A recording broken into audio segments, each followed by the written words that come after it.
guys, so I recently did a video about the mpox outbreak in Rwanda and whether or not I felt it was something to be concerned about. And the conclusion that I came to was probably not, because, after about a couple of weeks, there'd only been a handful of cases and no deaths.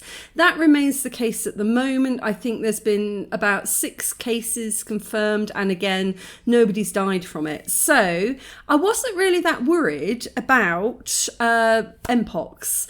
But 2 days ago, we've been put on another health alert, and this one I do think is a little bit more concerning.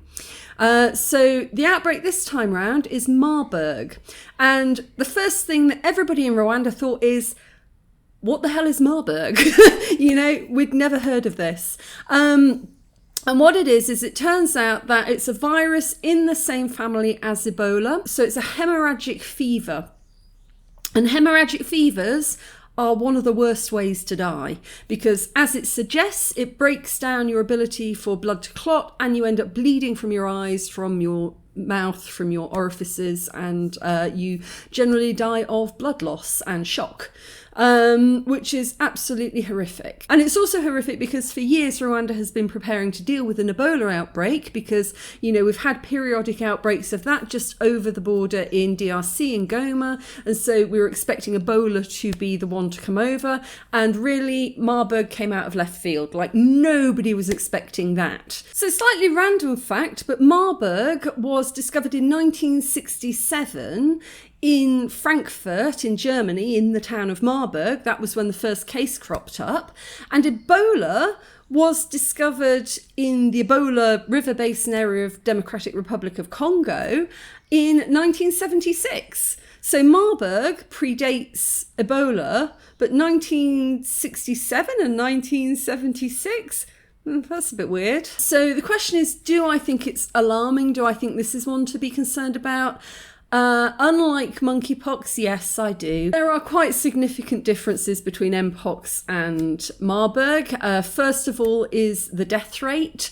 Like I said, 6 cases of mpox and nobody has died from it. It hasn't proved fatal to anybody yet. Whereas Marburg has got anywhere between an 83 to a 90% fatality rate. There is no cure and there is no vaccine. And like I said, it is a horrible way to die. And in a month and a half of mpox, we've had those 6 cases confirmed. In 2 days of Marburg, we've had 26 confirmed cases and 8 deaths. So that is significantly worse. And unfortunately, many of the people who have died have been the health workers at health facilities who have been treating the people coming in. Because, of course, when these symptoms first start to crop up, it will be the same in the UK. It will be the same in any country. You don't know what it is, because the symptoms to begin with are headaches, chills, fevers, high temperature. I mean, that could be anything. That could be typhoid. That could be malaria. That could be flu. You don't know. So, of course, nobody is going into every single consulting room wearing head to foot protective gear. If they'd known what it was, they would have been. But they didn't, and now we do, and unfortunately it was too late for 8 people so far. So I'm actually recording this on the 30th of September at the moment. Usually with YouTube videos, you record them a little bit in advance and then you upload them and then you schedule them. So I'm going to try to release this as close to the upload date as possible, and at the very, very end of this video, I will tell you the date it's being uploaded, and I will give you the most recent statistics of what's going on. Because again, people are saying, well, 26 cases is bad, but it's not hundreds of people. But those 26 cases have been reported in 7 out of 30 districts in Rwanda. So it's widespread, whereas I might be wrong, but I think with the mpox, the cases were almost all identified in Kigali as people who had travelled here from Burundi or DRC and come to Kigali and had been diagnosed in Kigali, whereas this is 7 different districts it's been identified in, so it could already be spreading quite fast. And also reports are coming in that 161 people have been traced as contacts of those infected. So even if just 10% of those turn out to have Marburg, that's going to be significantly dreadful. So I'm not one to panic too much, and I'm not one to scaremonger. I'm generally quite relaxed. I've spoken about this ages ago in a video that I did about health insurance for expats in Rwanda, is that as expats, we sometimes are a little too laid back. It's like, we've had it before. Malaria, we've probably had it. Amoebas, we've had it. We've survived. And so there tends to be a bit of a hardened attitude towards news about infections. We're like, yeah, but it's probably not as bad as it seems. Yeah, it's probably fine. And I've seen this coming up on a lot of forums about whether or not people should be sending their kids to school or whether or not people should be cancelling meetings. I had a friend the other day who decided she wasn't going to go to a local meeting that they were holding with 200 participants because she said it's just too much of a risk. And, you have other people saying, but it's such a small rate so far.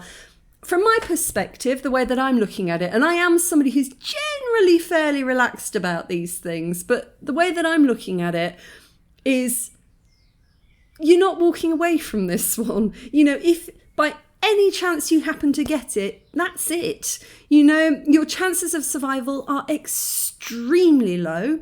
And if on the off chance that you do survive it, survivors of Marburg have often had, significant items in their body removed, like gallbladders. So it's life-altering. And another awful part about it is even if you do survive it, the same with Ebola, is the virus can remain dormant in your body for years later, and you can still pass it on to other people through sex, through pregnancy, through bodily fluids. It's an awful disease, which is even why it looks like it's been completely wiped out. It can still suddenly crop up years later because if you've survived it, you can still pass it. So it's just not one that I think I would be willing to risk. And I always said that if the symptoms of COVID were more like the symptoms of Ebola, I think people would have taken that a lot more seriously. I think if you see somebody bleeding from their face, that's kind of a bit of a wake-up call. Thankfully, Marburg is not airborne. It is transmitted by touch.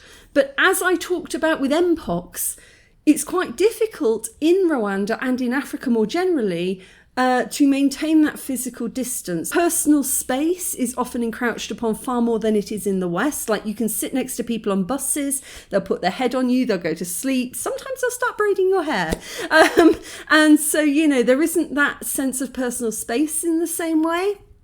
And also when you meet people, whether you know them or you don't know them, the first thing you do is you shake hands, sometimes you'll shoulder bump.